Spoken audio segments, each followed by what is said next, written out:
one podcast, mining the Magic the Gathering community for salt. This is the Howling Salt Mine. It's the Howling Salt Mine.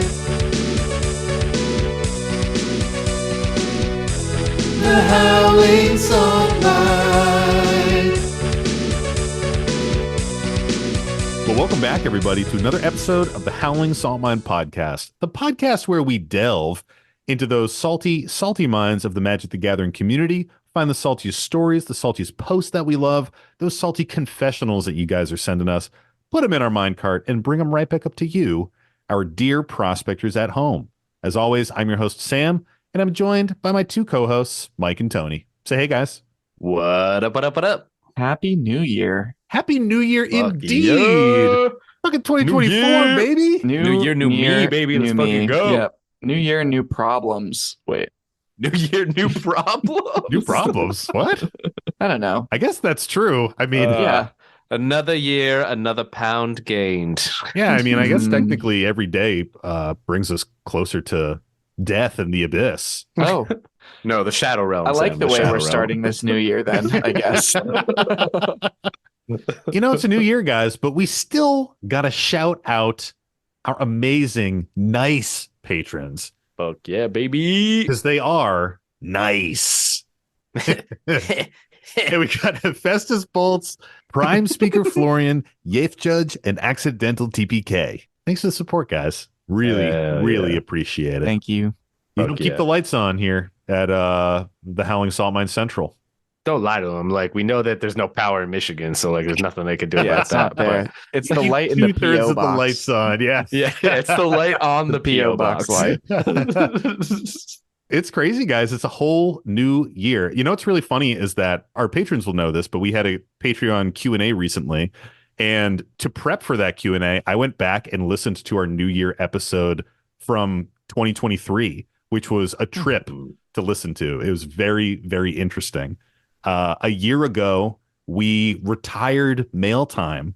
Our very early OG listeners will remember Mail Time with the mail song. Those were episodes that were specifically set aside for like viewer mail.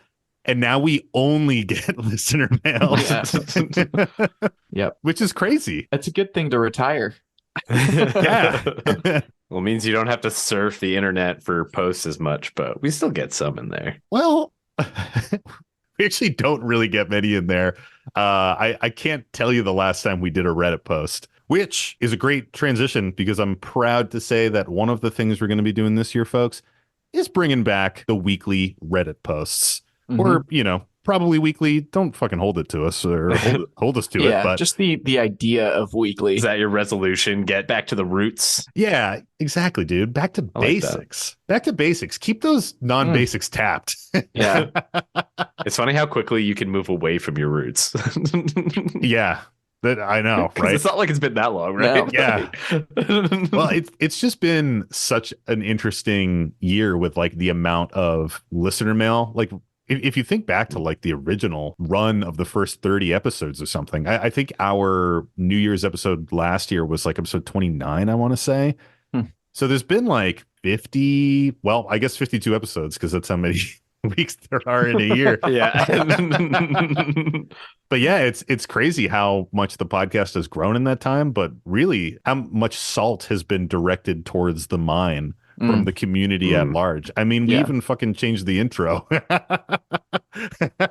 It's fucking bullshit. Yeah, which is still a sort of If you're in the subject. Discord, fucking rage about it Yeah. right now. Still a sore Rage against subject. the man on that one. Yeah. I still twinge a little every time, but like I know it's correct. That doesn't make it right in my soul. Whenever I hear the intro, I talk along with Sam on the recording. I'm like I can't avoid it. It's like uncontrollable. Like one podcast, mining the Magic the Gathering, and I do like the same voice.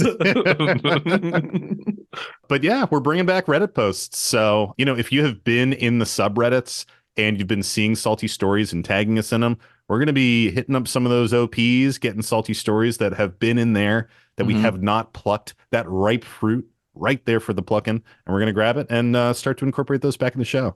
Yeah, and if you're looking for the mail time song to come back, all you need to start doing is send us physical mail, and we will sing the mail time song again for that. If someone sends a physical piece If of we mail, get physical mail, we will do mail time. Dude, I literally was That seems thinking like a the fair exact compromise. same thing Nice. before this. Like, I think this is the year we open up the PO box to the masses so people can Yeah. send us shit. be careful what you wish for. At the same time, well, it'll be like a little bit of an ASMR trip because you're gonna have to open. You can't open it beforehand. You have to open it I'll open like it live. into the mic. Mm. Yeah. What's this white powder? That's why we do it virtually, so it's fine. A spring-loaded trap. Oh, a dart in my neck. Oh, God. in a similar vein of like resolutions for the pod, this one involves Mike, so he has to do it because I'm saying it out loud. Why? What? Oh, wow. No. Biannually, I'd love to have a memes with Mike. Oh, man. And that's for the real homies that like were listening way back when. You didn't negotiate that into our contract, so He's got a point, Tony. I didn't, but I said it live, so like people will be like, "Oh, I want that." Memes with Mike. Yeah, that was our episode 1. They're hard to find, but like, there's another one. There's like one other random one, and I forget which episode it's Oh, on. really? We had another Memes Yes, with Mike? Wow. we did. that's why I'm like, if we got 2 this next year, that'd be sick. That would be record breaking, probably. Record memes with Mike stock going through the roof. Yeah, fucking increased by 999%. Yeah. Sadly, it's actually only like 50%. Yeah, exactly. Not that cool. Well, speaking of like resolutions for the pod, I mean, have you guys thought of any? Like, obviously, we've got some jokey ones. We're bringing the Reddit post back so we can get that element back in the show. Also, like, listener stories aren't going away. If people are like, oh, they're going fully back to Reddit, keep sending us your salty stories. That is the lifeblood of the show. We're just going to be dipping into Reddit a little bit more each week. I have one, but I don't know if I'm allowed to talk about it. Well, we won't know until you say it. We've talked a lot in the past about additional content that like we want to do. And I don't want to go into details because like things change. You never know what happens, when it'll actually happen. Mhm. But there's an in particular piece of content that Just say it and we'll bleep it in post. I want to fucking do a D&D like Yeah. thing. Yeah, dude. Yes. And like we've talked about it, like we have an odd amount of like lore that exists. Yeah. Yeah. You know, Krusty Dickling's got to find the crust. Like there's different things to do, things to talk about. And I just They'll think be it'd fighting be, a siege rhino. like literally. And so there's like lots of ways we can incorporate like sort of some of the things we have into something. And I know Sam is like a pretty great DM It's true. because he's annoyingly just good at things he does. Like bleep that out, editing room Sam, because you're not actually that good at anything. But I agree. I'm trash. it would just be like, I think it'd be super fun, and it's something we've talked about. It's really a game of finding time because Yep. right now, like, you know, we put out content every week and we're all like busy. We're busy business boys. And I think we've thought of some ways to incorporate that into like our kind of current schedules. And that is just like something that we don't even know where it would live, but like to start to make that content, see if it's something that people would enjoy and like. I want to find ways to add content for folks, but For sure. keeping it within the bounds of like, we all have super busy lives. Yeah. That I think that's a big piece for me of something. Making that happen this year would Hell be yeah. like an ideal yeah, thing that would for be me. I think. awesome. I would love that too. Yeah, I would fucking love that, dude.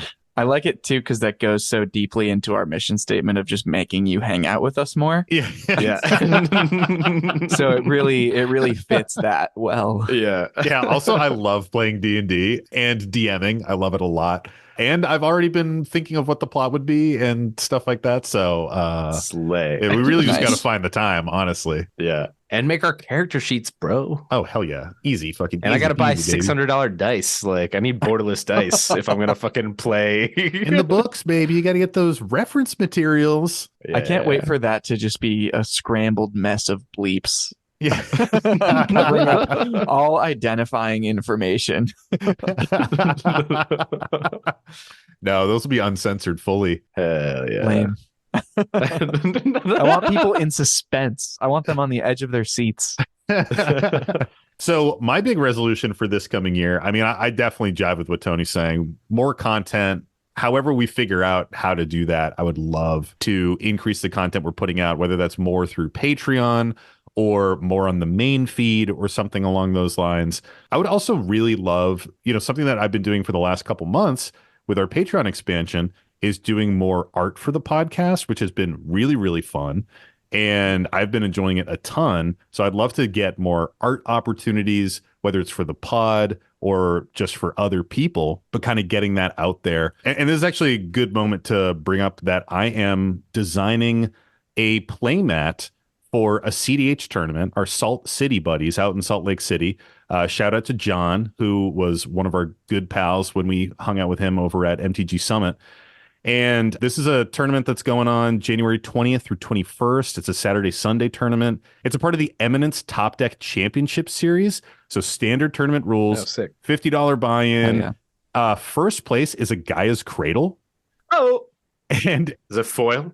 I have no idea. I don't want it then. And second, third, and fourth place get Tropical Islands. Oh shit. And fifth through 16th place gets an Ancient Tomb. So it's full prizing in top 16. Oh, that's cool. I fucking wish I could be out there for this tournament, dude. Like, I mean, you could be. You wouldn't top 16. But, I would not. Yeah, I would do poorly, but I'd be like, I drew that playmat. The playmat's coming along pretty sick. It's based off of the Super Mario Kart cover art, but it's all cEDH commanders driving carts. Dude. Oh, dude. Can you show us a draft at some point? Or do you want to wait until it's I'll send completed? you guys a draft. That sounds awesome, man. Dude, that's fucking sick. That sounds so cool. Did you come up with the idea? He had an idea. Like, he just gave me concepts with like individual commanders and like what he wanted them doing. And he wanted it to be like them racing through a salt mine or something.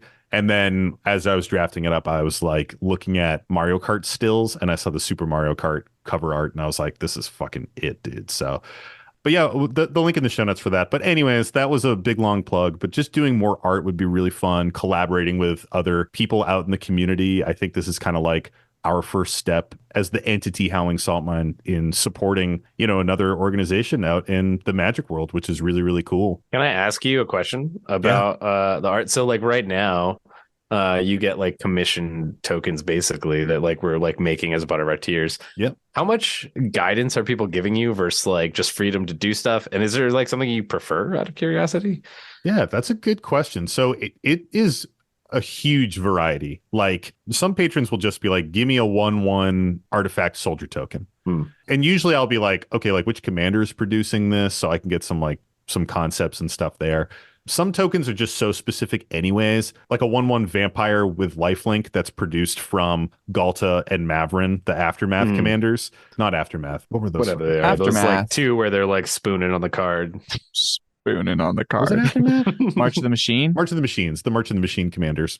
And then some of them are some of the most specific requests ever, but they're really fun. They're just like, this is exactly what I want. These are like the words I want. I want it to look a certain way. Like I did a Corona the False God in the style of a JoJo's Bizarre Adventure character, which was really interesting. And kind of outside my comfort zone, but came out really cool. And then, I did a Sam and Frodo partners doing the Dragon Ball Z fusion dance pretty recently. It's so fucking good. It's so fucking good. It's just really fun. It's such a variety, but if people haven't seen those, I'm posting them up on social media. Obviously, our patrons have seen them, but check it out. I mean, if that's something that you're interested in, you want to like get something drawn from me. We have people jump in and just hit up the Patreon for like a month to get a token, and then they bounce, and that's totally valid, dude. I think once you get in, you'll stick around because it's pretty fucking dope. But but if that's something that's interested, like check it out. Yeah. And I had to ask just because I was like, that literally specifically the Frodo and Sam doing the fusion dance is what made me be like, I was like, is Sam coming up with these too? Or are people asking for this? I was like, what the fuck? Like, are our patrons geniuses or is Sam a genius? Like, I don't know. I just need more of it. Like, and that's what it sounds like it is. It's like a happy mix of both. So oh man. And one other resolution. Obviously, like we want to have more spectacular guests on the show. We want to guest on other people's stuff, attend more conventions. But I want to manifest a live Howling Salt Mine show at some convention. Wouldn't it be fucking dope to be in Vegas, a live Howling Salt Mine show? Like that would be my dream, but we'll see. But I would love to do a live like recording, not even a recording, a live show sometime for somebody. For somebody, for one person. Yeah, for Nick. Nick will be in the audience. We'll do it for Nick. Great. Hey, as long as we make him laugh, it'll be exactly, dude. Nice. What about you, Mike? You got any resolutions for the year, dude? Yeah, definitely. I think one, we've entertained doing a little more music. I think that's been kicked around occasionally here and there. Yep. I think that's a fun idea, and I look forward to doing that. And then I also think, I know you've expressed some interest in this, Sam, and now that you're drawing a playmat for one, you have to get excited about it. But yeah, getting into some more cEDH tournaments. Again, time is really hard, but I think it would be interesting to get each of us in some of them and make that, a thing we check out occasionally as well. Hell yeah, I would love that. I also thought you were going to say printing our own playmats, which is also a goal for this year. Yeah, that's 100%. I thought that's what you were going to say too, and that is also what I want. And while there is like the standard, like our logo on it, there is like an OG design of like the Howling Songline that is fucking sick, and I want this is me manifesting. Yeah. There's like a sick fucking playmat design that I just want Sam to like go balls to the wall and like have a good time and like turn into a playmat that honestly I want everyone to have, but I just want one for me. Yeah, I'm being totally honest. That art was, I mean, people will like see it eventually, but that art was supposed to be our original redesigned podcast art. And we were like putting the finishing touches on it. And that's when JD Burnett hit us up and was like, hey, can I do art for your show? And we were like, well, we're kind of in the middle of changing our logo.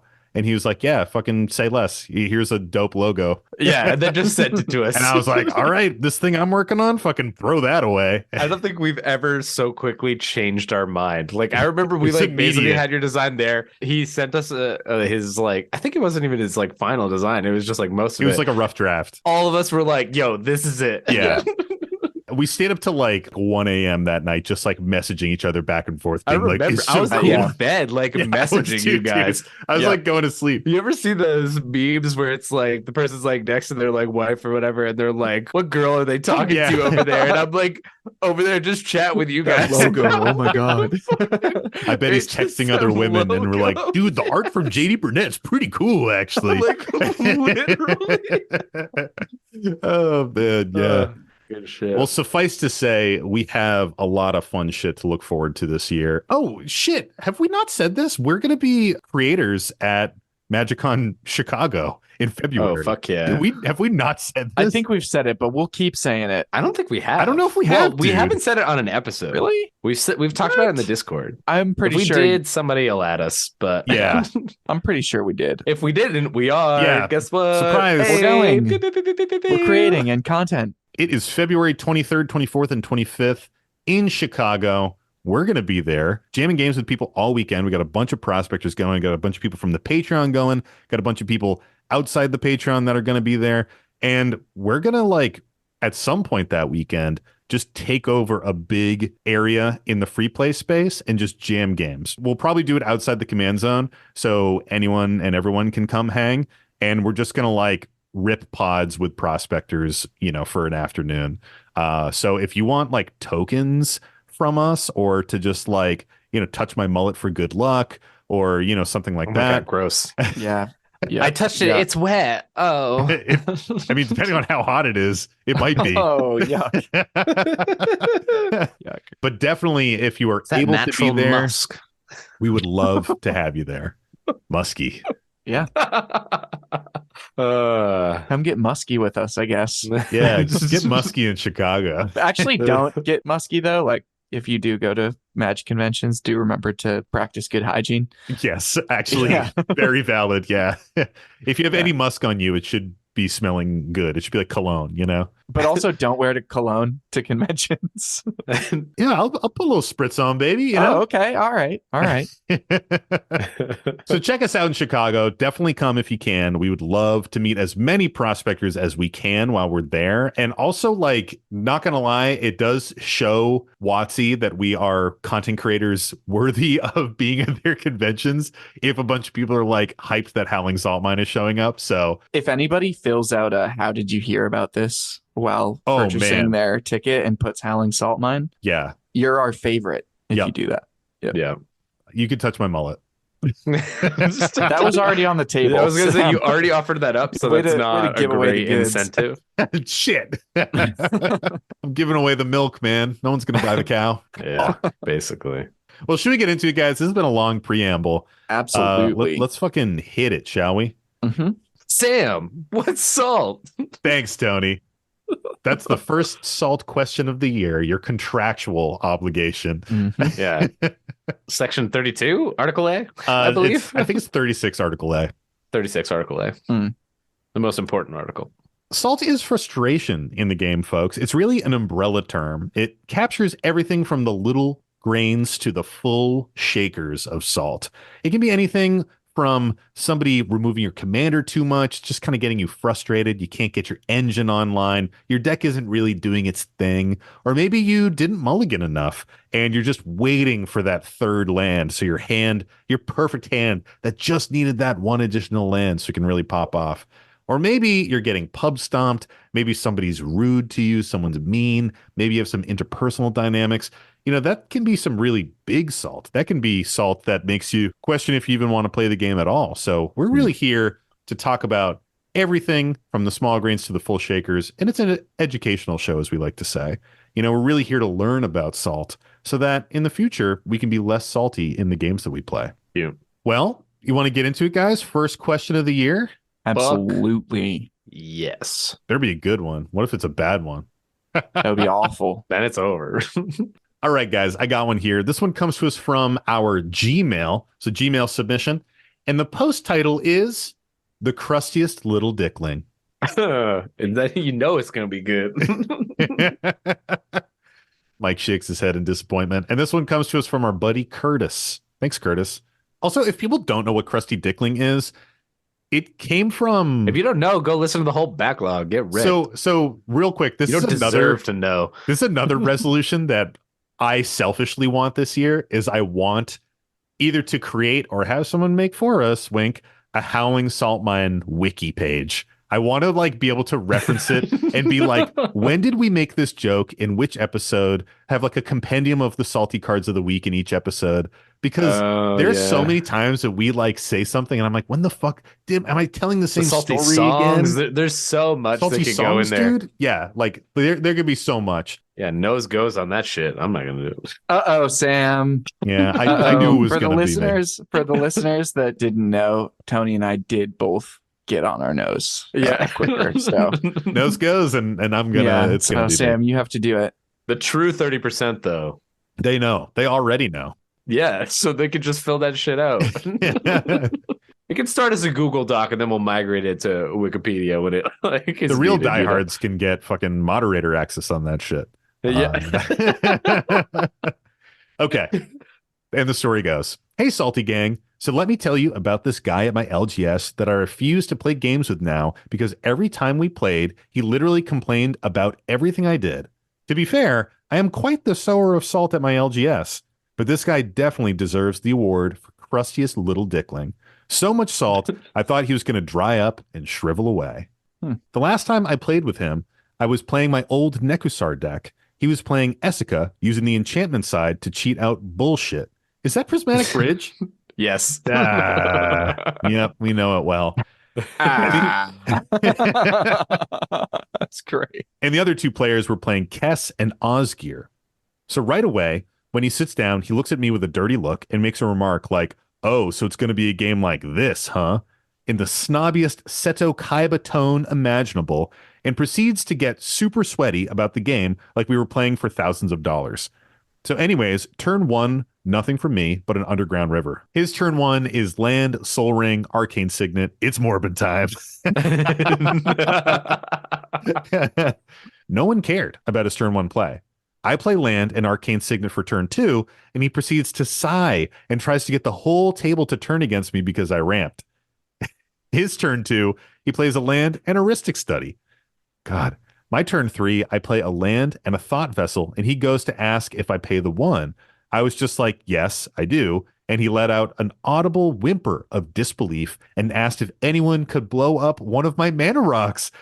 At this point, the entire table's vibes were pretty thrown off because of his energy, making everybody a little uncomfortable. I forgot what he did on his turn 4, but I play my commander and don't pay the 1. He literally lets out a screech, gets beat red, and I swear I can see veins popping out of his forehead for the damage he got from drawing his card, and starts berating me because I'm just trying to do Nekusar things, telling the table that I need to go.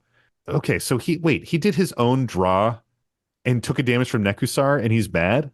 Yes. Ristic Study is a May, dude. Okay, I'm fucking. But also, getting it's ahead on of the myself, cast, man. so it should have been that he drew and then Nekosar came out, right?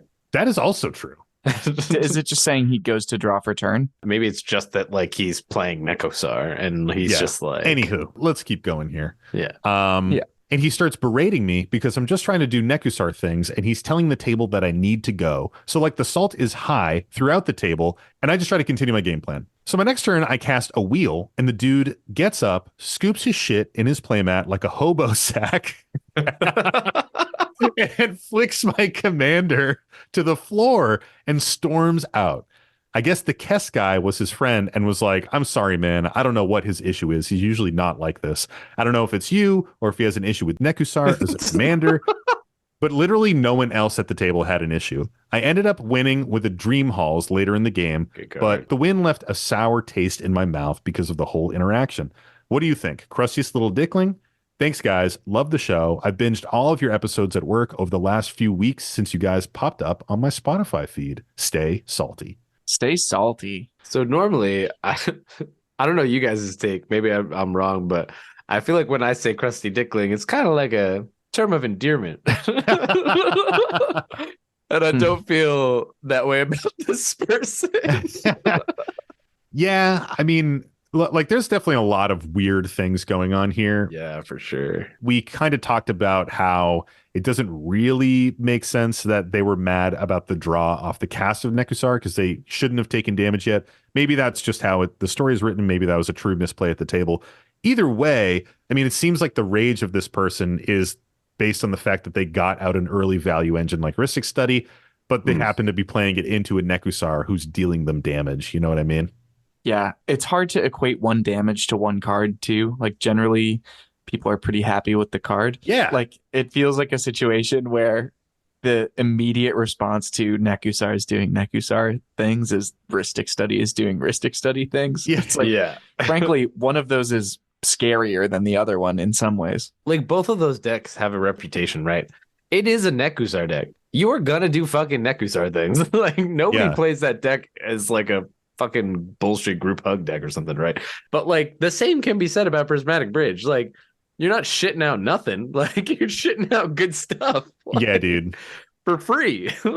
Like Bridge is super, super tilting. And more often than not, Bridge is a very high powered deck as well. You know, even if you just cram it full of good feels shit. like pretty casual. Yeah, it doesn't matter. But yeah, it is very interesting to get mad at a single damage from drawing a card because there's this other Magic card. I don't know if you guys have heard of it. It's called Phyrexian Arena, where you draw a card Never and you heard of lose a life at the beginning of your upkeep. Like, Is this where I have to do the rant? Have I done the rant yet? oh, I don't think you have. Phyrexian Arena sucks. Phyrexian Arena is Wait a minute, shitty. isn't that just fact? Is that a rant? I run it Phyrexian in Arena decks, though. is worse than Sign in Blood. That's my take. Hit us with that take. Why? Why are you saying that? Phyrexian Arena, 3 mana the turn you play it, 0 cards in your hand. Yep. Yeah. Okay. The next turn, you've paid 3 mana and a life for 1 card. The turn after that, so after 3 turns of the game, 12 turns overall at a commander game, right? You have drawn 2 cards for 2 life. Okay. Sign in Blood, 2 mana, 2 life, 2 cards that turn, and can sometimes pull a little sneaky on people that are flying too close to the sun on life, and you That kill is them. true, man. Or if you got like a fucking Shieldred out and you kill people with a Sign in Blood. Or a Bowmasters. Yeah, or Bowmasters, dude. It's true. It's So true. Sign in Blood better than Arena. I think Arena sucks. I thought you were going to say it's because it has that sexy Japanese printing, but yeah. No, I guess that too. I'll lump it in. You can. Your submission has been appreciated. Thank you, Tony, for contributing to this research. Why is there a waifu Phyrexian Arena? No, there's a dope ass Sign in Blood.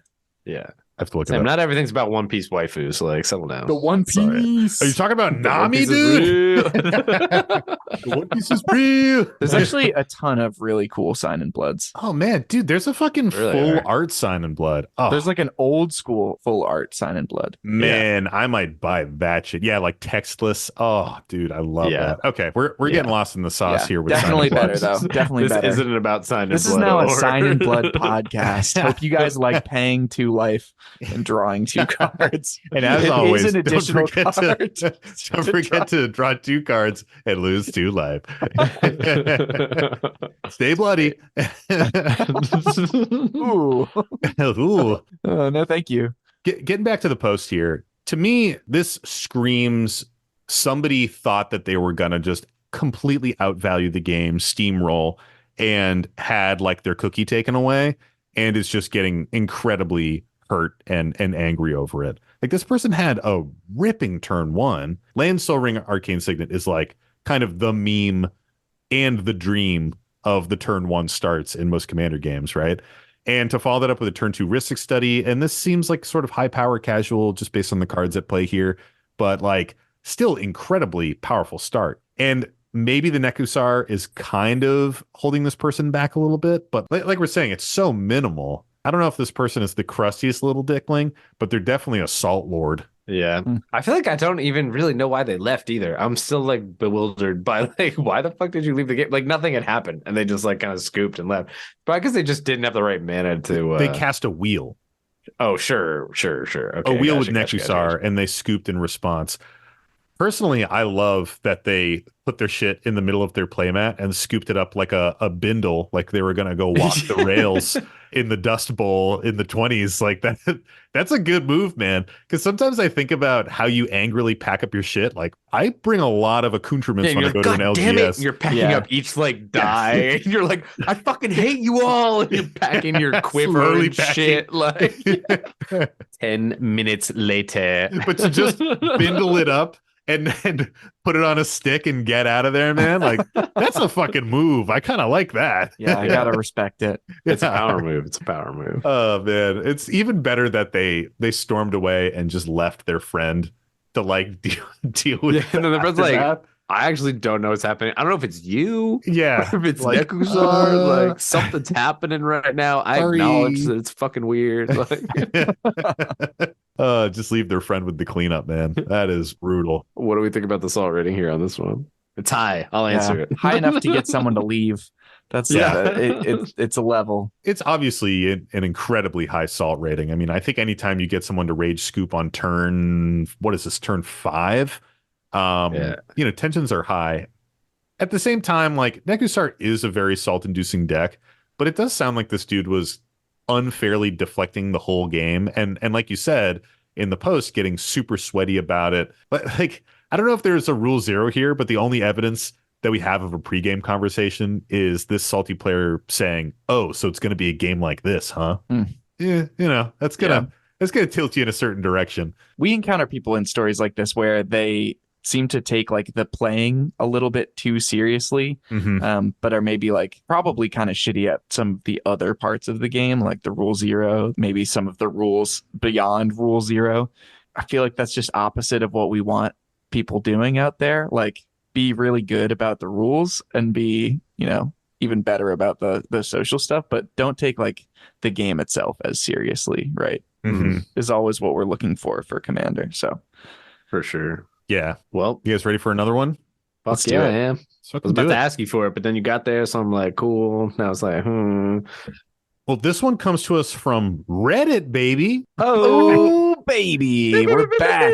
We're back. back on 1 Reddit. month from now, don't worry, we won't have them anymore. It's fine. No, Tony, no. And this one comes to us from the EDH subreddit. And it comes to us from our buddy Knox24799. Thanks, Knox. Appreciate the post. Bro, what are you doing? You don't even know how to do it anymore. And you know the drill. Spread that goodwill. Spread Insert that Wheel of goodwill. Fortune. Yeah. How many copyrighted sound bites can we shove into our episode? Dude, as long as it's less That than is the 15 question. seconds, as many as we want. So this post is titled "A Deal I Made in My 3-Player Pod Backfired and Made Me a Salty, Salty Boy." So it sounds like this might be maybe on the salty confessional side. We'll see. Mm. And this is an interesting one because it actually wasn't sent to us. And while we did find it in the wild, I mean, you'll see when I first read it, but this is a very unique way of finding one of these stories. And the story goes, "Hey everyone, I just recently started listening to the Howling Salt Mine, and I'm unsure if they'll find this or not, but I've become a pretty big fan." Aw, We did find it. we found it. Only because you were kissing ass. Like, that's Yeah. He Venmo'd me $5. So. yeah. If there's one thing we like here is brown nosers. So It's true. I It's can true. get up in there. Oh God. Jesus, Tony. Oh man. Oh Is that my what God. that term is? Does it mean having poop on your nose? Yeah, bro. Yeah, dude. Oh, what a Yeah. horrible term, dude. Man, he was this many days old when he learned that. Oh, What a God. horrible term that people use in like business Yeah, settings. like and work shit. settings, Yeah. dude. That's wild, man. And some people are into that. I was gonna say, depending on who you talk to, is a good thing. So Oh shit. All right. And the story keeps going. Oh boy. Oh my God. All right. nice. I'm enjoying the episodes a lot, and when I catch up to the newest ones, I can't help but go through their backlog and listen to those as well. Great job, you guys. You've signed on another prospector. Well, Oh, thanks, yeah. dude. We appreciate Oh it. yeah. I'm here to tell a little story about how I, Nox, the pilot of a Kyler Sigardian emissary deck, attempts to make a deal with the pilot of an Atla Palani deck, who we will call, the name is Gavin. What should we say? Jimmy Buffett. Not Gavin Verhey. We're changing A the little names and we just misdirection. add funny Yeah. last names. Let's fucking do it. Come on. Okay.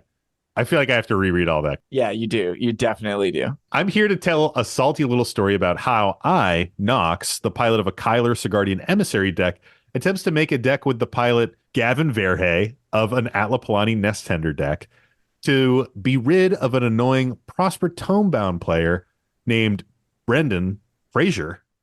Yep. There you go. Named Brendan Frazier. And it actually ends up working against me in the most asinine way possible because I only have myself to blame.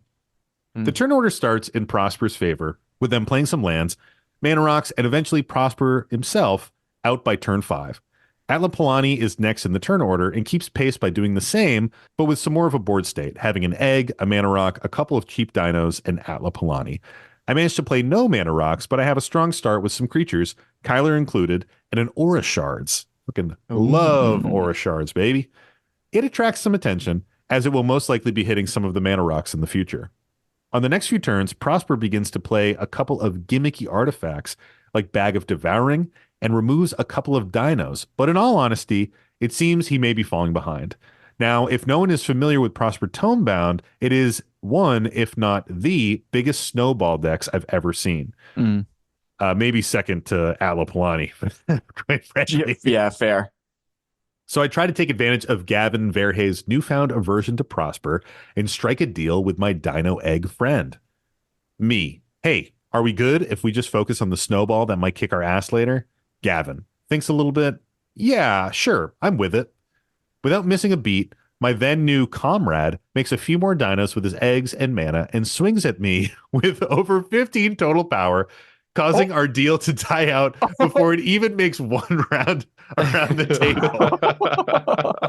table. Me, what the hell, man?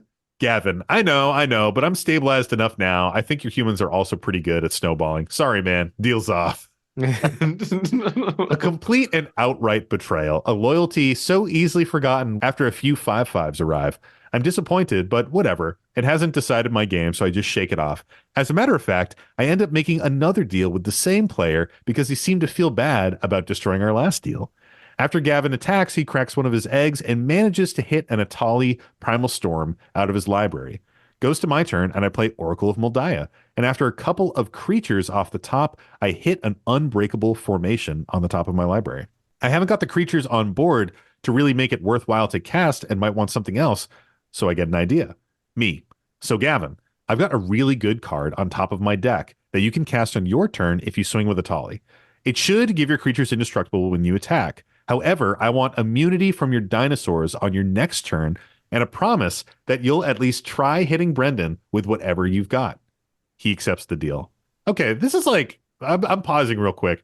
This is like a well-phrased deal, right? The first deal was just like, We're good, right? yeah, the classic, you and me, we're good, right? Yeah. Which is the farthest thing from binding. Yes. So good. It was a solid deal. I get a new card. I don't have to worry about being trampled by dinos, and I give Brendan Fraser something to worry about. Next in turn order after myself is Mr. Fraser himself. And after hearing this new deal, he sits and thinks, and finally casts a spell called Fevered Suspicions, which allows him to take the aforementioned indestructible spell and a Zetalpa Primal Dawn from both Gavin's and my deck. Brendan then begins to gloat. Dude, I wasn't even going to fucking cast this, but after you gave up your whole plan, I knew for a fact it would fuck you over. I don't get salty often, but that is when my eyes glazed over and I held back the biggest, fuck you, dick, I've ever thought of giving to someone else in a Magic game ever. The following turns were quick for me because when it got back to Gavin Verhey, he explained that the rules of engagement changed too much. So that meant our second deal was off too. He swung at me with enough to kill, and I ate it. I watched as Prosper snowballed out of control as I predicted and ended up crushing the dinos with value pieces. I was seething after that game and went home and slept it off. I made sure to message Brendan Fraser afterwards to let him know that the card he played was actually a sick response to the situation, and it was definitely an earned win. As for Gavin Verhey, can't say I'll be making any more deals with him in the future, that's for sure. Thanks, everyone. Love it, dude. Fool me once. Yeah, right? Shame on you. If you fool me, you can't get fooled again. Yeah. Fool me once, shame on you. Fool me twice, shame on you. Fool me 3 times. Fuck the peace signs. Is that a line? That's a good line, man. Yeah, it's a line, Fuck yeah. peace signs. That's very good. Yeah, good job, J. Cole. Yeah. Wow. Good Mike, job, you know a little Jake something Cole. about doing this. How Oh my god. do you feel when you fucking crush deals and Oh my god. ruin relationships? Didn't someone else break a deal this weekend and it wasn't even me? I remember because you said that sounds like deal breaking. And, I don't know what you're it was talking good. about. Yeah. Oh, I wonder why you don't. The Sam. horrible part is I wonder the why only you don't. reason I know it's Sam is because of his silence. But like I don't actually remember what it was. Yeah, that did happen, but we did not really put the terms of the deal out. I was playing my Agar deck, and I was Would you say burning- that the terms of engagement had changed too much? Yeah. I mean, I don't even know if I'd say that. I would just say the deal was that I wouldn't fuck up your board, and I didn't. I was hitting your life totals. That's not true. You did fuck my board up. It's so sad. Anyway, there's nothing worse than this, right? You're Yeah. trying to put some faith in somebody. I mean, it's real life betrayal. You feel like you've been betrayed, Yeah. you know? Yeah. Even in like the smallest moment, it's a deep cut. Yeah. Yep. Mark your bingo cards here because we're about to talk about social credit a whole lot. And like if you can take one big ding, you can miss like one payment on something, your credit gets a big hit, but you'll recover right over some I don't time. know about that. Don't listen to Mike for financial Yeah, advice. I don't I'm know not what's saying going on. I'm not saying do that. He's But saying I don't am, fucking pay your bills. I am a Like, I don't financial know. advisor, and this is financial advice. No, it's not. Hashtag sponsored. Thank It you, is Chase. not. It is not. Hashtag sponsored by Bank of America. But like, man, this is like a hit and then just dropping off the cliff. Like, Yeah. this is Yeah. bankruptcy. This is moral bankruptcy. Yeah.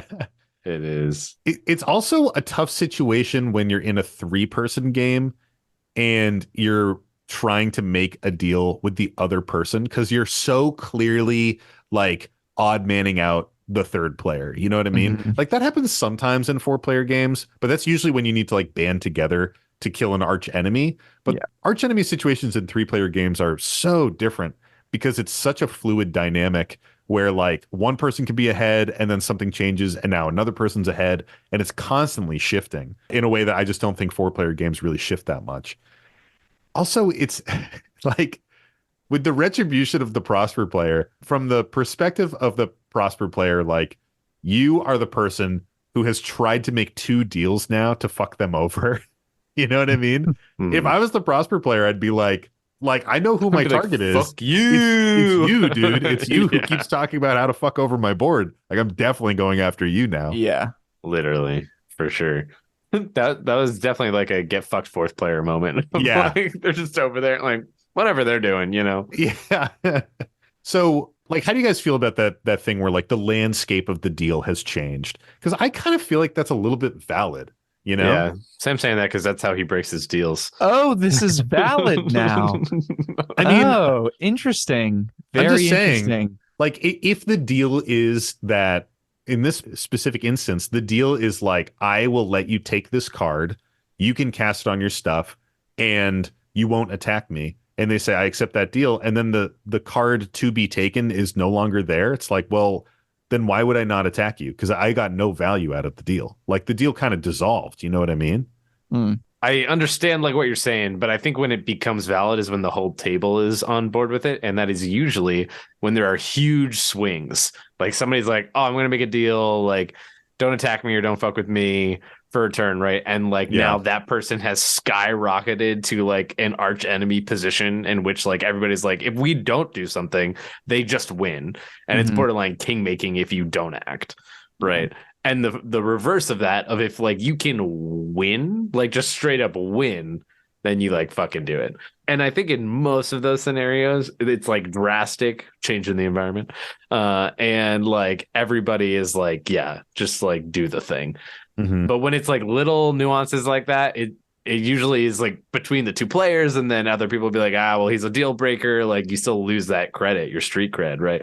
I feel like the only way you don't lose street cred in these scenarios, which is usually what I'm trying to do, is by like making sure everybody's on board. And that's sort of my thoughts there around that. So get fucked, Sam. You're dumb. I don't think you're going to get everyone on board with a deal in a 3-player game. Yeah, certainly not. But usually they're like understanding. The person who's on the other side, they're like, all right, I got it. I got like 1,000 fucking like wands or something. Fair. Like they like get it. They're not like, oh my god. Well, You know? so this is another example of a deal. Like recently we had a game where Nick was proliferating his shit a whole bunch, and he made a deal with Mike to proliferate some of the things on Mike's board. And in doing so, he would not attack Mike. He would completely leave Mike alone. No. If he proliferated my empowered auto generator, I gave him hexproof from me. I Okay, gave him that's and it. his permanence That's hexproof from me as the trade for that, So if your empowered auto generator gets destroyed, which it did. yeah, exactly, which it did. Are you Yep. going to be like, well, you still get hexproof from me because that's the deal that we talked about, or the card is gone now? Like the landscape of the deal has changed. Yeah. In the moment, because again, we're paying down some debts, I stuck with the deal because of the wording of it and Your street cred where is 0. and where my credit is. I have to deal with this damn line on my I credit. think you're fine, Mike. I'm not holding you to that Well, as much as Tony is. That's what I'm saying. A lot has changed in your perspective, Sam, and it's refreshing to say the least. Thank you, OP here for saving me. Well, I just feel like it is very valid to be like, if we make a deal and then the cards that are involved in the deal and the game pieces involved in the deal are all gone or mostly gone, then what are we making a deal over? Maybe the best solution for the players involved in the deal is to talk about how the deal has changed before any game actions are taken. You know what I mean? To be like, hey, I think from my perspective that the deal has changed. I would like to attack you. Do you want to make like a new deal to keep me from attacking you? Or like, do you not have anything juicy to offer me anymore? You know, because from this Atali player's perspective, they were like going to get this effect. They were going to be indestructible. It was going to be like a nice, clean attack. And now that's gone. So what's their benefit to not attacking this person? it seems like they're not really getting any benefit because Atali's going to take the top card no matter what, you know? Yeah. I don't know. I think it's just like you talk about it all the time about being a lawyer, right? And it's like either you include everything or you don't. But it's starting to be like, oh, well, now I'm going to make a new deal again. It's like, I don't know. You can try and justify it and be like, this is why I'm going to not do it anymore. And people take it or they won't. Yeah, that's true. I guess that's true. I mean, if you're not giving me the value that you promised me, I feel like there's no deal at all. You're probably going to do it anyway. And like, maybe people are cool with it. Maybe they're not. Like, nobody wants to be attacked, right? They're just going to be like, true. You go back on your deal. Fuck you. Like, that's going to be the response. That is going to be the response. Also, like, I feel like it's a kind of weirdly formulated deal, right? What's the benefit being offered to the Atali player? So the move is that they have an Oracle of Moldiah out. So the top card of their library is revealed and they know what it is. So basically they're like being selective with the card on top and being like, I can like draw through this or get past it, or this can be the spell that I give you and you cast it and you get value off it. And I'm kind of like changing how I play my turn to give you a little bit of value, Yeah.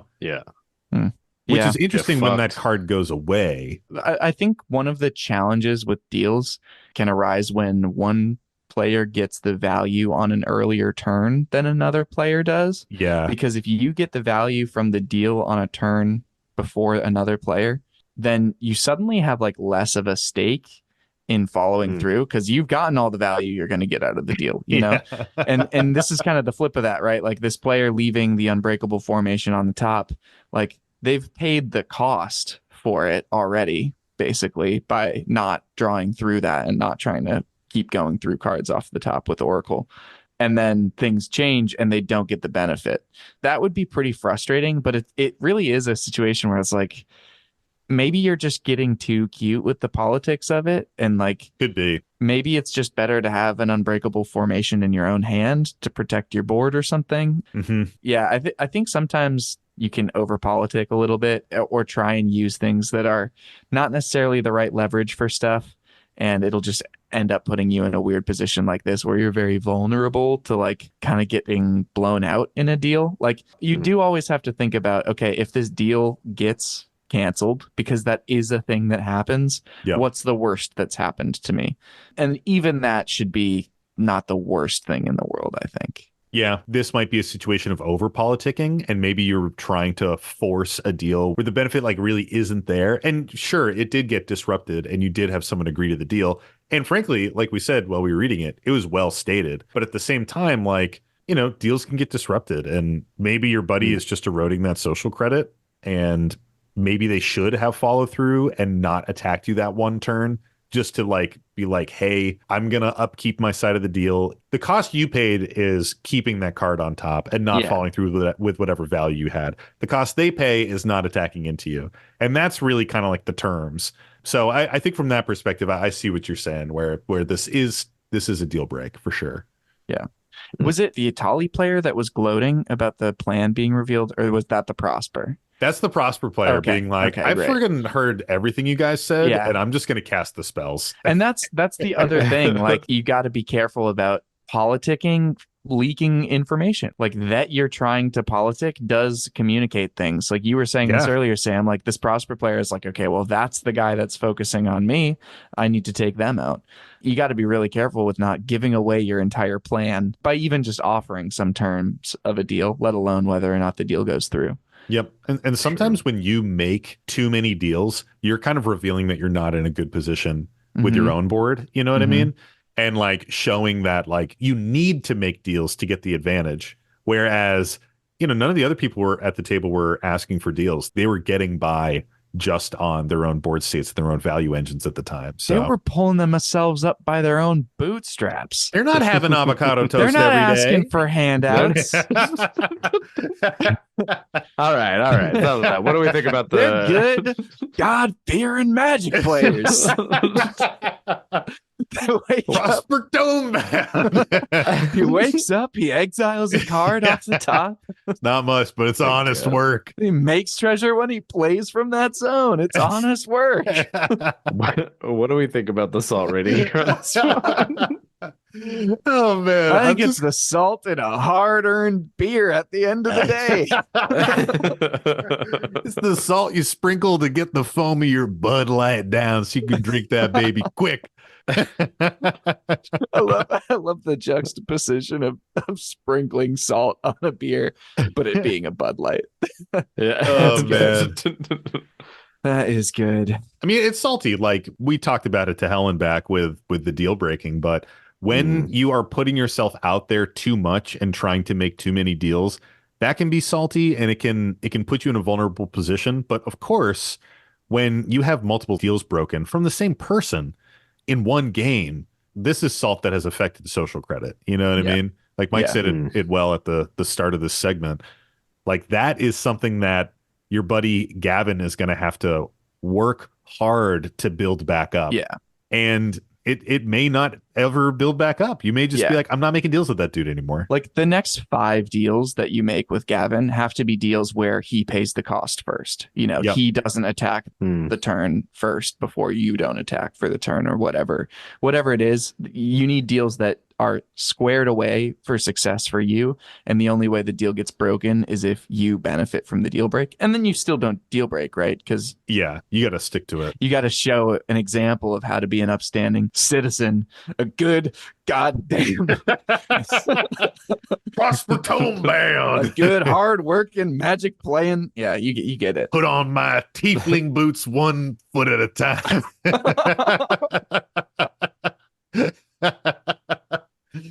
Oh shit. Well, let's get out of here and get into one last one, shall Tony's we? so done with that. I love it. This doesn't, It's like, this doesn't do it for me. This sucks. I don't care about this bit. I don't like this bit. I don't want this bit. All right. Well, let's round it off with a Patreon story. This was submitted through our website from our buddy Dylan, and this is a salty confessional. And the story goes, I got extremely salty for the first time in a while. Let me set the scene. My playgroup last Saturday ended up having 5 people for a small section of the night, so we decided to play a 5-player game instead of having somebody sit out. It's always an awful decision. Mistake. They admit it's always an awful decision, and sitting out is always better. However, I continue to make the wrong choice and do a 5-player game. I was playing my Kelsian the Plague deck with an Obosh the Prey Piercer as a companion. Ew. The deck is all about removing creatures with Kelsian's tap ability and getting Obosh out for double damage and swinging for the fences. 3 of the players had almost no board state, so to save time, I'm not going to mention them. Hey, should we read Kelsian before we get too far? Yeah, and all 3 of those players can get fucked. But yeah, let's do it. Get fucked. 3 players. I used to have a Kelsian deck. Yes, you did. I know. Yes. Why do you think I said ew? Everyone loved playing One of that Tony's deck. many decks that got retired very quickly. Kelsian the Plague, this is from Ikoria. It costs 1 red, 1 white, and 1 black. It's a Mardu commander. Legendary creature, human assassin. It is a 2/2, and it has vigilance and haste. And it says, Kelsian the Plague gets +1/+1 for each experience counter you have. That's right. It's an experience commander. And it has a tap effect. Tap. Kelsian deals 1 damage to target creature you don't control. When that creature dies this turn, you get an experience counter. To be honest, she kind of sucks. Oh my god, Tony. But like, Get you the wind fuck up outta building. here, Tony. Well, no. I mean, I built a pinger deck, right? So I was just like, I put Death Touch in there. I did all the things. I was Yes. wiping Yeah. you guys' boards. I was untapping my shit. I wasn't really doing it with Kelsey though. Like, is what it wound up being. Like, I definitely did some of it with her, but it's like you make very few friends very quickly. Yeah. there's some revisionist history. Yeah, going there's a on lot. right now. You Yeah. never put Death Touch on Kelsian, even though you had it in your No, deck. like at least No. once I must At have put least it on. I'm every just time saying, it like, was the other available cards to were you. better. And the other thing is that since it has haste and vigilance, you're attacking in with a huge beefy commander. And experience isn't a broken mechanic by any means. Casting your commander a second time and it's still a 6/6 or whatever the fuck. Fuck you. So Obosh the Prey Piercer, let's read this one too while we're at it. Costs 3 and 2 hybrid Rakdos mana, so it's black and red. Legendary creature Helion Horror. Helion Horror. Hileon. Helion. Helion. Hey, lion. Ah. It's he lion. Hell Ion. It's actually Spanish and it's Heyon. It has companion and it says your starting deck contains only cards with odd converted mana cost and land cards. And then it is a 3/5. I didn't mention that. And it says if a source you control with an odd converted mana cost would deal damage to a permanent or player, it deals double that damage to that permanent or player instead. So with this on board, Kelsey is tapping for 2 damage, pinging for 2 damage, and attacking for double damage, which is really, I think, That's where it the gets scary brutal. thing. That's the scary thing. That is. Yeah, for sure. All right, let's continue. Now to the professional salt inducer, my good friend who listens to this podcast. Nice. What up, buddy? He was playing Cecily Haunted Mage, partnered with Mike the Dungeon Master. Okay, we're mixing universes beyond. We can't be doing that. Wait, no, those are the same universe. Cecily and Mike the Dungeon Master. They're friends forever. My favorite character in Stranger Things was when Cecily the Haunted Mage appeared. Yeah. Her mechanics are all about the number 11. I remember that character. So Mike the Dungeon Master is Othelm Sigardian Outcast, and Cecily is 11, the 11 card. We got a little mix of universes within universes beyond here. He ran pretty well early and got Cecily out. I followed him in turn rotation, so I thought about nuking Cecily immediately. However, he only had like 4 cards in hand, and her free spell trigger only goes off if you have 11 or more cards in hand, so I let her live. On his next turn, he hard casts Fevered Suspicions, another card we talked about earlier, getting a free card off the top of each opponent's library, which is pretty dope in a 5-player game. The most notable was Alhamert's Archive, so each Cecily trigger is drawing 2 cards and losing 1 life. Fevered Suspicions also has Rebound, so that shit's hitting again on his next turn. That's potentially 4 more free cards and 2 cards drawn with Cecily on attack. I'm playing Mardu with no onboard card draw. I can't keep up with that shit, so I started blasting. So anyway, I started blasting. I started blasting. Bang! I had a Patriarch Seal to untap Kelsey and a retreat to Hagra to give Kelsey Death Touch. No way! Wow, who would have done such a thing? That's not how these decks work. They don't do that. Untap and Untap and Death Touch? Wow. What? Wow. Shit, man. That's some tech. That's some good tech. That's spicy. We're teasing you, Dylan. Spicy. Spicy ass vanilla ice cream. That's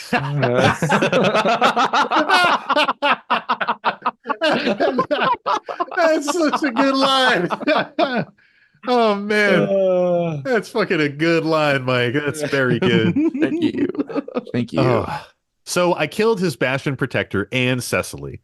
Past this point, I don't remember exactly what was played, but he was replaying Cecily and drawing a ton of cards. He kept getting Bastion Protector from the graveyard and was firing off ultimatums back to back. My salt lies in the fact that every time I removed something from his board, he complained I was targeting him. I explained, yes, I'm targeting you because you're the only one with targets. 3 people are having essential non-games, and I'm trying to win. He didn't like that answer and made it seem like we're supposed to outvalue each other. The game basically turned into a 1v1 with 3 people watching, and I was getting grief and complaints from playing my deck. So I ended up shutting down, going quiet, and watching him run away with the game, taking long turns with a bunch of triggers. I was seething with rage and saltier than all the oceans on this planet combined. I can't wait to play Magic with his bitch ass this Saturday, though. We really are our playgroups, Tony and Nick. Nice. Love that, dude. Love some grudging. Love some grudging. Respect the feud. Hashtag respect the Hashtag feud. respect the feud. Yeah. That's a good salty confessional, man. There's a lot about this that I feel to my bones. Yeah. Sometimes you live long enough to see yourself become the villain, you know? You just got to do what you got to do. I mean, Like, I get the position in that type of a deck. It's just like, yeah. They're gonna hate you no matter what. And if everybody else is having a non-game, they're gonna hate you even more. Because guess what? You're just gonna remove every single thing that they fucking play. Yeah, and it's just gonna be like, what the fuck?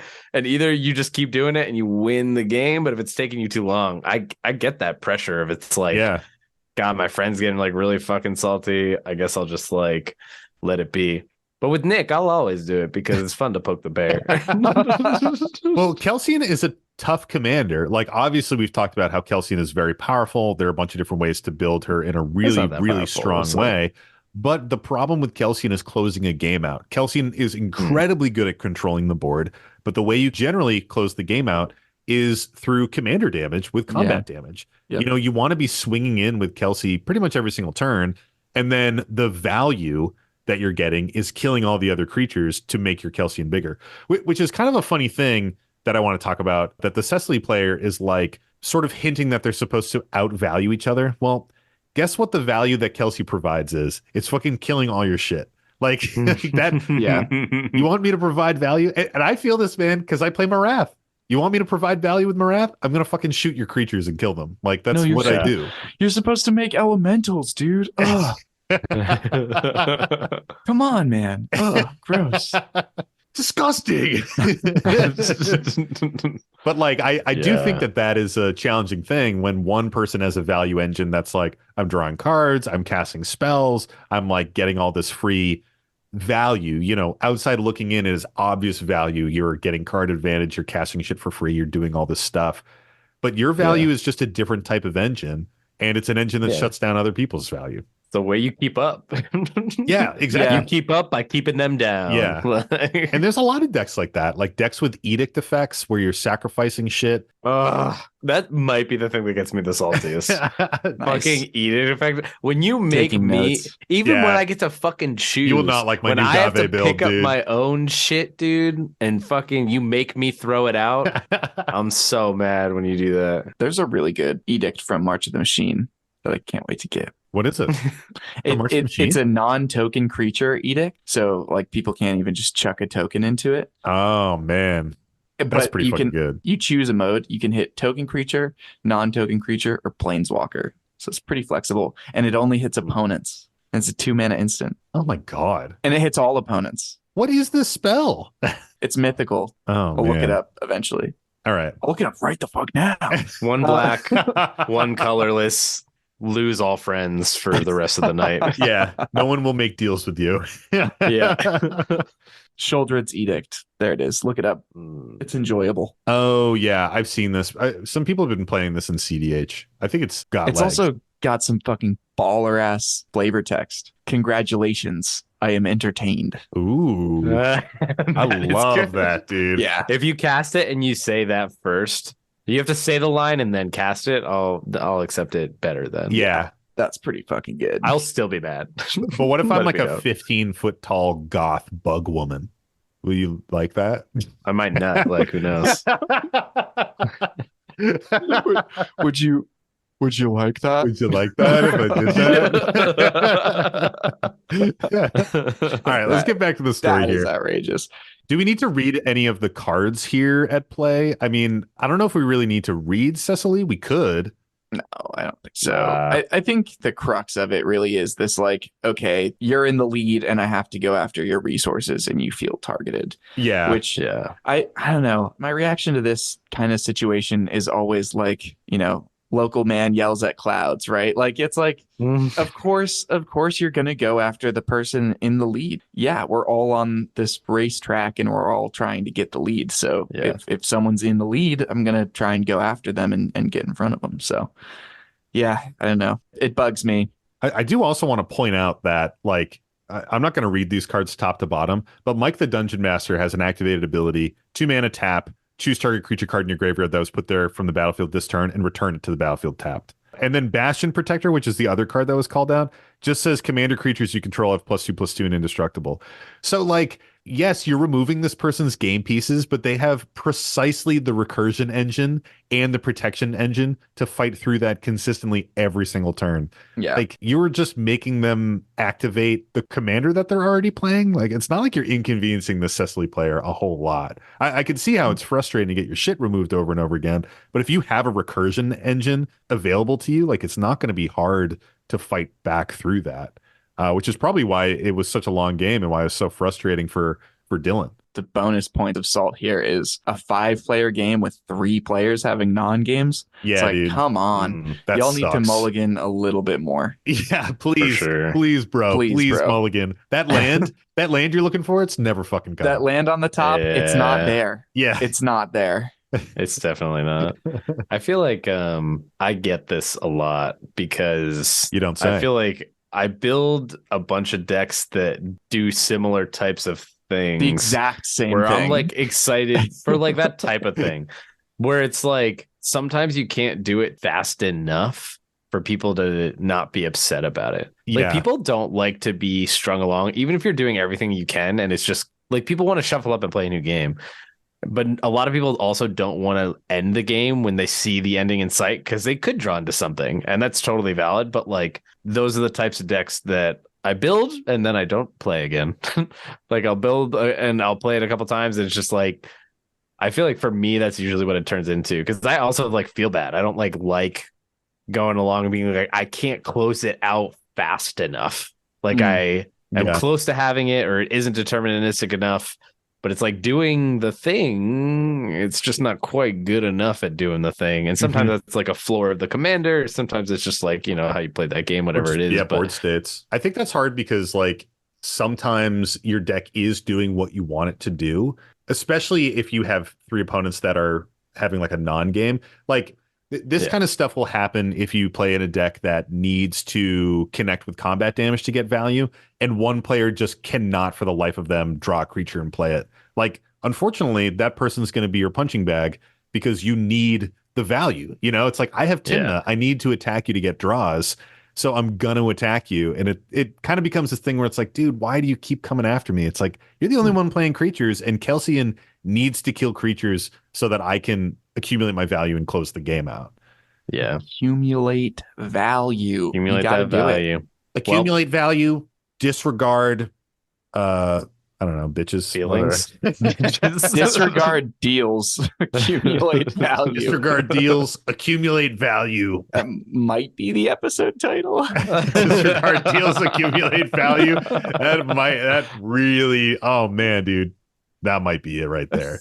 That's very good. Before we get too far, what do you think about the assault rating on this one? It's high for me. I hate people complaining about the natural flow of the game. And like, I get it as maybe like, sometimes it's maybe like a misdirection thing. It's not even that here. And then part 2 of my salty experience with this post is 3 people having non-games. I'm upset by that. Yeah. I think the thing, we didn't really even talk about this, but I think the thing that makes me saltiest about this is that our friend here kind of had a moment where they sort of gave up and shrunk back and like shut down. They were like, I shut down, I went quiet, I just let them run away with the game. And sometimes salt in a game comes through that way. Like sometimes I get really frustrated and angry, and sometimes I just get like quiet and sad and kind of like flooded, where I just don't really want to be there anymore. And I'm like, whatever, like, I'm just gonna just fucking whatever, play your game, man. And that is such a bummer of a feeling when a game ends that way. Like you leave that game with such a salty taste in your mouth. And it's not even like the kind of salt that is external that you can kind of joke about afterwards and stuff. It's like, oh, Dylan is having a bad time. Yeah. It's not like, like we got Sam and he's getting all salty and he's a little bit angry. This is kind of funny. It's like, oh, Sam's having a bad day. Like this is not fun. It's like quiet when the game ends. Yeah, exactly. No one's really speaking. You don't know what to say. Yeah. You can sense the awkwardness through the mic, your headphones, and the webcam. You need to like do something else. Like I can't see your face. I see the rage in your hands, and like I'm like, oh, I'm scared. Like, are we still cool? Those are the games where you need like another game to cleanse your palate. That's usually when we're like, we have to play a game of cEDH right now because that casual game was so toxic and horrible, or if we're in person, we're like, let's play some Love Letter, let's play some Azul, let's play something else, let's go outside, a little palate cleanser time, let's literally touch some grass. Let's play that literally fucking go game that made grass. me mad. What the fuck was that fucking game? That intergalactic like fucking Star Realms. Oh, dude. Star Realms, dude. Fucking fuck love Star that. Realms. Like Star good game, but fuck good Star game. Realms. Good Game rules, good man. game though. Good game. Very good game. Literally the epitome of Nick and I just only fucking with each other and neither one of us being able to let something go. We're both at 20 life and like Mike hasn't been fucking touched and is like clear and wins on his next fucking assembling turn. an aggressive value engine. Yeah, exactly. Anyways, is that time of the fucking week, baby? Oh, You know it is. Tony, I think it is that time of the week. You fucking Hell know it yeah. is. It's the first time of the week for this time of year. It is. It's the first time of the week for the year, man. Hell yeah. It's the time of the week that comes every single week. Every fucking week, baby. Every motherfucking week. It's the time of the week. Fucking world. Fuck. It's the time of the week where we say, guys, wouldn't it be weird if we didn't swear on this show at all? Sorry, I just that have what to we say? jump in. Is that what we say? That's what we say every week. I just have to Every jump in real quick. It's fucking just week. dawning on me. Like when we started this show, we were like 4 episodes in. I remember one of my friends listened and he was like, what if you didn't swear though? And I was like, I don't think I can. Yeah. I don't think I want to. Yeah. Hey, we're rated E for everyone. Everyone. No, it's for Oh, explicit. yeah. That's how it works, baby. It's for explicit. We're allowed to say this shit. Yeah. Every once in a while, my brother, in his very sweetness, is like, "Oh, Alexa, play Howling Salt Mine," and like the 5-year-olds are running around. And I'm like, "Nah, nah." We're not Alexa, gonna do disregard that. Alexa, play Sia's Christmas album. Alexa, what's come? Yeah. Tony, Tony, Tony, Just check you in. just set off Amazon You just set off Alexas. so many Anyone who's Alexas. listening without headphones, you just set off so many Amazon Alexas right now.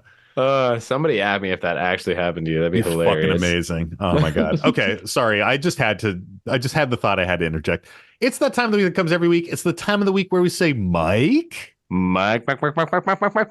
What's the salty card of the week? The salty card of the week this week is Tank away. Every time you tank, I get a little bit salty, 'cause my turn ain't coming round. Tank away. Every move you make gets me a little more tired of listening to the sound of your turn. Tank away. Every now and then I get a little bit nervous that the chance for a second game has gone by. Tank away. Every couple moves you say, I'm so sorry guys, I didn't think this turn would take long. Tank away. Slow play. Every now and then I need a judge. Away, slow play. Every now and then I call a judge. And I need you now to play. And I need you more than ever. And if you only passed your turn, I wouldn't be sitting here forever. And you'll only be judged tonight. 'Cause your turns are so long, together we can make it to the end of the game. Your turns are like drying paint, so boring and lame. Oh, I don't know what to do, I'm always feeling soft. We've been here for 3 hours and it's totally your fault. I really need a judge. Forever's when you end your turn. Forever's when you end your. Once upon a time I was ready to play. Now I'm only your salty friend. There's nothing I can do. Your turns take forever to end. well. Thanks, Sam. That was a lovely song of the week. It was, wasn't it? It was It was fucking really good, actually. one of our decent ones right Oh, yeah. there. B minus. Yeah, top 20 at least. Yeah. The salty card of this week is Karn, the Great Creator. Ooh.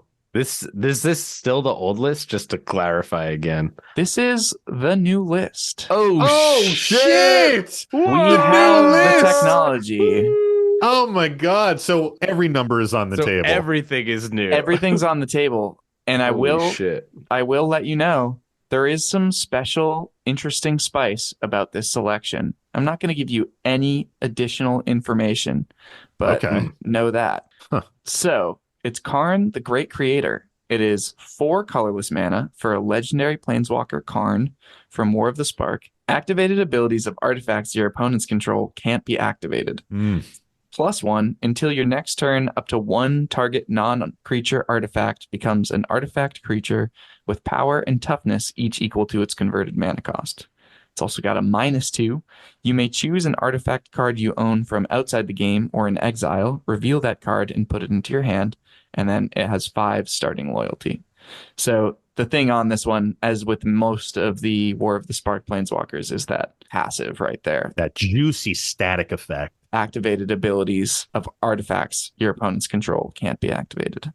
So, Hmm. Sam, does this one make you salty?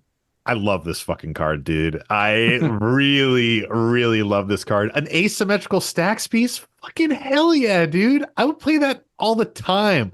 I think the one thing that makes me salty about this is a 4 mana cost puts it in a realm where I want to cut it in a lot of decks. Yeah. A 4 mana cost stacks piece, you got to be doing something like pretty spectacular to consider a 4 mana cost stacks piece. Usually I'm seeing this kind of stuff in cEDH. I don't know if I really see this reliably at casual tables. And, you know, at the end of the day, it's a planeswalker. So, like, if it does come up at a casual table, just fucking band together and Kill attack it. Yeah, just And bop it's going to it. go away. I do think it's pretty interesting when people animate an Isochron Scepter and have No. have a creature untapper Not this again. instant exile to it, and they use this as a combo in their green white Selvala deck. Just some tech for you, maybe Tony, to consider. No one's ever doing that, but yeah, I mean, I really, really like this card. As far as salt levels go, I have played through so many collector oofs and played so many of my own collector oofs in my Magic career that, like, when people turn off artifacts, I'm just like, yeah, that's fine. That's a part of the game. Yeah, exactly. I'm like, cool, just do it. It's totally fine. How about you, Tony? I think what I hate about this card the most is what you sort of touched on. I don't even fucking know what it does. I just know it's static ability. Like, I don't know anything fucking else about it. And it, like, usually doesn't matter. People don't even activate it. Like, I feel like I've literally had people miss, like, forget to activate it. Yeah, because they're like, it doesn't fucking matter what it does. And yet at the same time, you can swing it and kill it, and fucking nobody does. Like, we just don't. We fucking don't.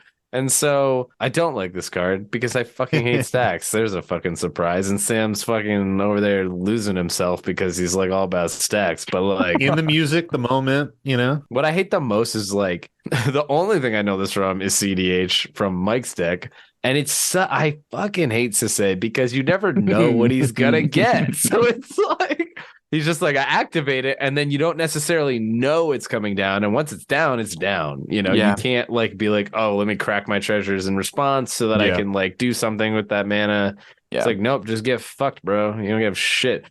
Which he could do that into like a dockside, which I think has happened like one time where it's like that's come down and then a dockside was played. So, and there was a bunch of treasure on the board. So it's like, yeah, you can't crack automatically getting the value. There's like so many different ways it can play to the advantage of the player. I remember winning a game in a Mox Masters because someone played the dockside. We had the trigger on the stack and I got to go tutor with Karn.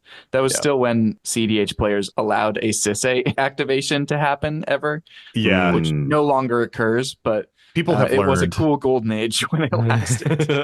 Yeah. And they were like, what does this crazy commander do? And now it's like, kill that fucking thing. Oh, God, another one. How do you feel about this one, Mike? I mean, I like it for the play patterns we've talked about that I've gotten to do with Sisei. I do think that it's a pretty brutal card. Even the uptick of it is honestly pretty hilarious since it's like an animation. It animates an artifact, but it gives it power and toughness of its mana value. So you can drop this and animate a 0-costed rock that someone played in a cEDH game, and it just dies. Yeah, it just dies. And sure, they can remove Karn and his static ability is no longer there and they can reactivate stuff. But that doesn't help if all of their 0-mana rocks are just dead. The other interesting thing about Karn is it's way more relevant, sort of, in formats that have a sideboard. Because it needs that little sideboard part to make its second ability effective, where you can choose a card from outside the game and reveal it and put it in your hand. Well, that's part of why I'm like, it doesn't matter. Like, I only ever see it in Commander, right? Like, I'm not playing it anywhere else. So it's like, it actually literally doesn't matter. But there is some sneaky stuff you can do since it can hit things in exile. Ugin's Nexus, baby. Yes. Ugin's Nexus. Ugin's Nexus combo, where you can just take infinite turns. As long as you can sack the Nexus, it's like Tony's other favorite thing, infinite turns. But yeah, I mean, playing into this sucks when someone drops a Karn. It's always right when you're about to do something too, so it is very uncomfortable. The other thing that I am salty about is that since it's colorless, it doesn't give any colors for Sisei, so it's not really a good stepping stone. So I frequently find it on the chopping block, even though I really like what it does. A little deck building salt. It's one of those cards that I find is often something I'm cutting because 4 CMC is just a weird number for that effect. And when Oof is 2 and Null Rod is 2, and you got to go up to 4 for the asymmetry. Like that's generally how those design spaces work. Like if you look at Curse Totem compared to like Linvala, Keeper of Silence to shut down creature activated abilities, it's a very similar number from 2 to 4, but that 4 just makes it very challenging to want to have it in your deck and to play it reliably. Well, new year, new me, new list. Let's fucking do it, Where baby. do you guys think this lands on the salty card list? 34. 34. Yep. When you said it and said it was like a new year, new card, and said the card, I was like, instantly, I was like 34. I have to say 34. 34 is what it is. I'm gonna say 24. What a bitch. 34 and 24. I'm really playing with margins. I could have just said 50 and been boring, but I do it for the love of the game, folks. Yes, you do.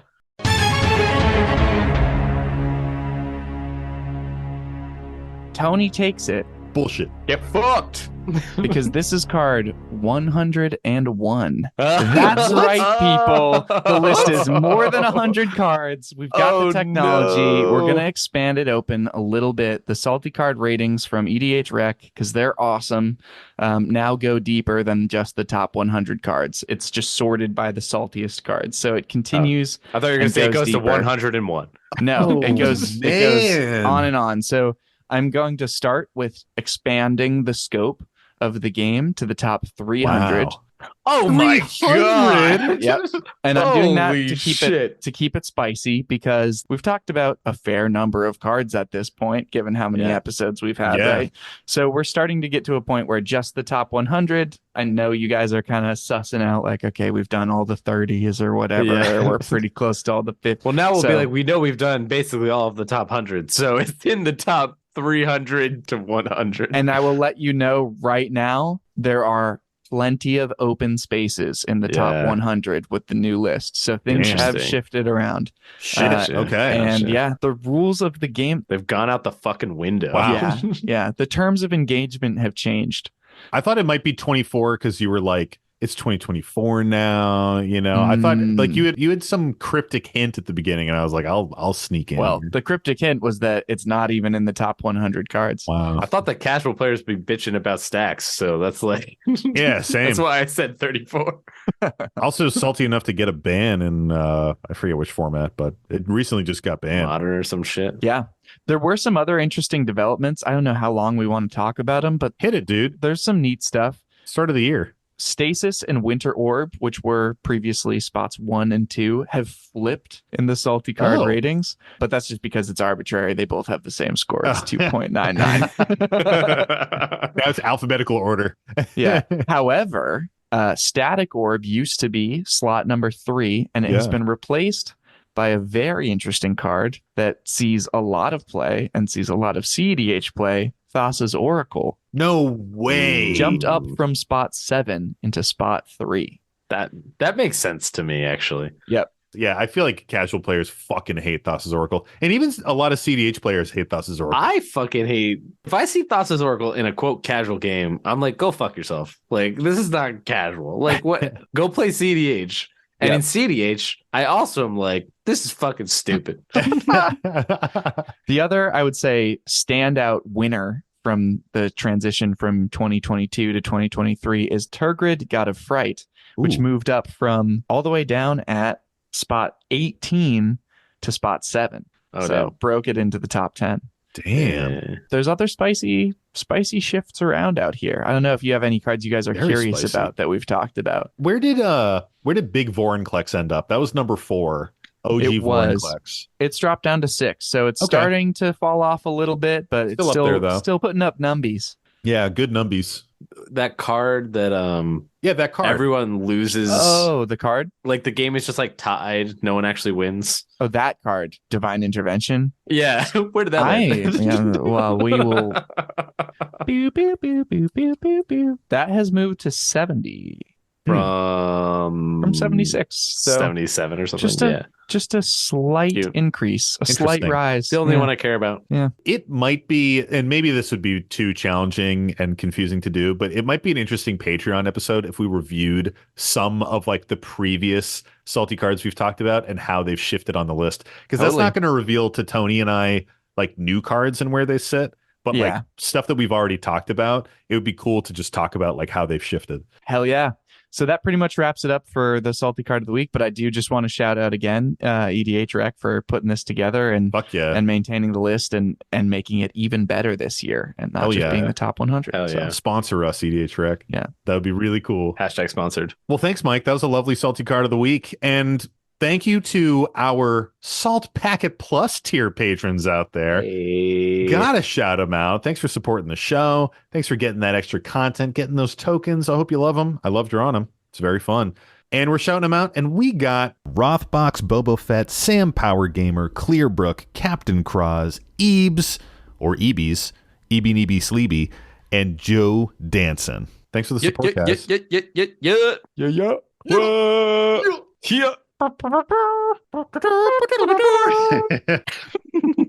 And thanks to all the other prospectors out there for tuning in to another episode of the Howling Salt Mine.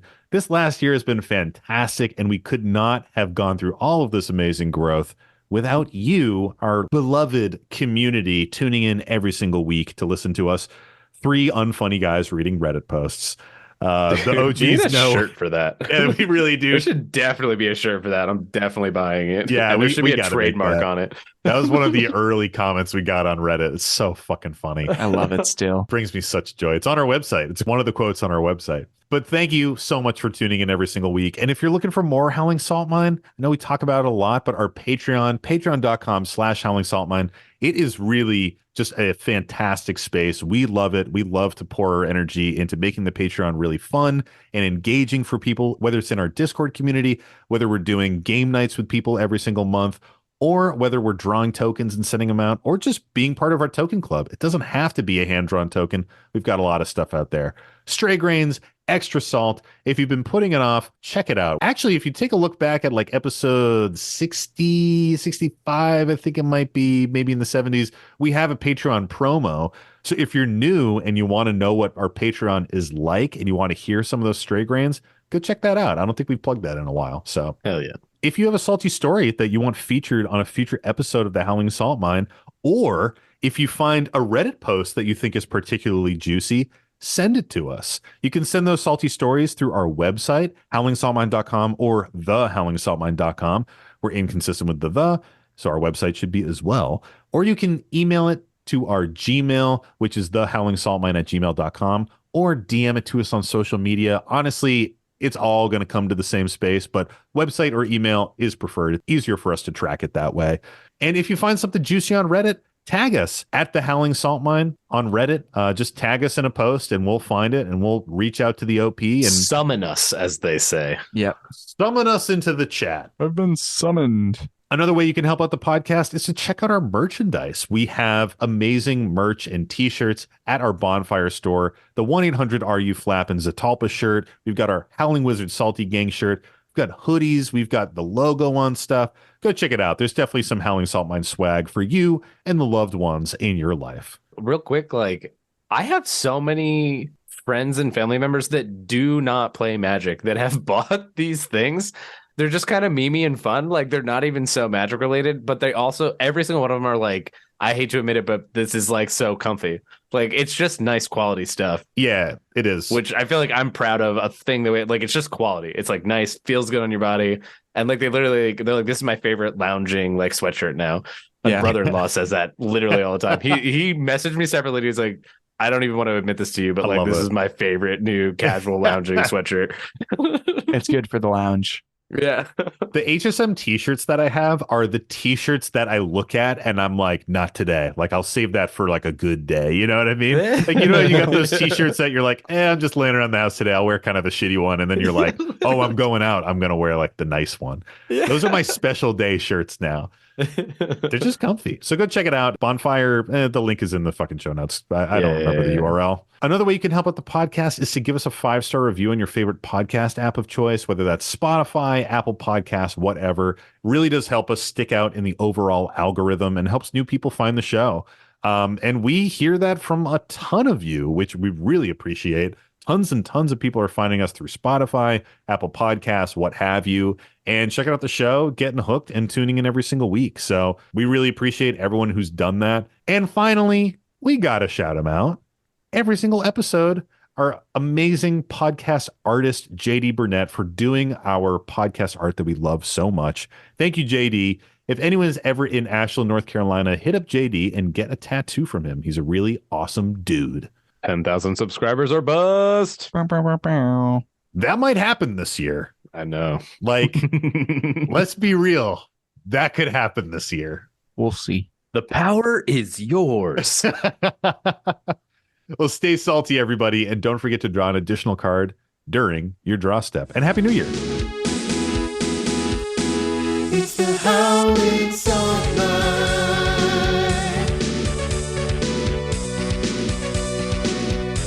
The Howling Song Line.